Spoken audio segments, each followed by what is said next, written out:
হাসনাত আবদুল্লাহ এটা কী করলো রে ভাই? এটা কি করলো? এটা জেনজিরা এটা কী করতে, কী কালচার তৈরি করতেছে? আরে ভাই, যেখানে মাসকে মাস, বছরকে বছর, মানে কোনো দিন আমরা জব দিতা পাইতাম না, কোনো দিন জব দিতে মানে প্রশ্নই উঠতো না, ওরকম মানে মনোভাবই আমাদের তৈরি হয়নি। আর সে প্রতিদিনের হিসাব, প্রতিদিনের আপডেট, প্রতিদিনের জব দিতা সে দেওয়ার একটা কালচার তৈরি করতেছে।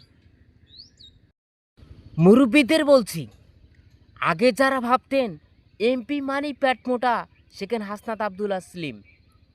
আগে যারা ভাবতেন এমপি মানেই ব্যয়বহুল জীবনযাপন, সেখানে সাদা মাটা একজন মানুষ হাসনাত আবদুল্লাহ।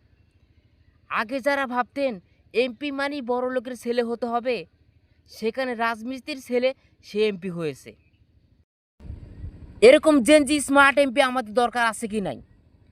যারা নির্বাচনে জেতার পরে বলে আগামী 5 বছর আমার কোনো আত্মীয়স্বজন নাই।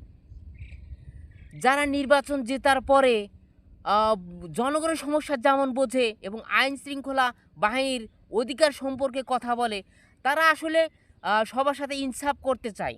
এরকম এমপি আমাদের দরকার আছে কি নাই? আমরা যে যার অবস্থান থেকে ইনসাফের বাংলাদেশ গড়ার জন্য চেষ্টা করি। আসসালামু আলাইকুম।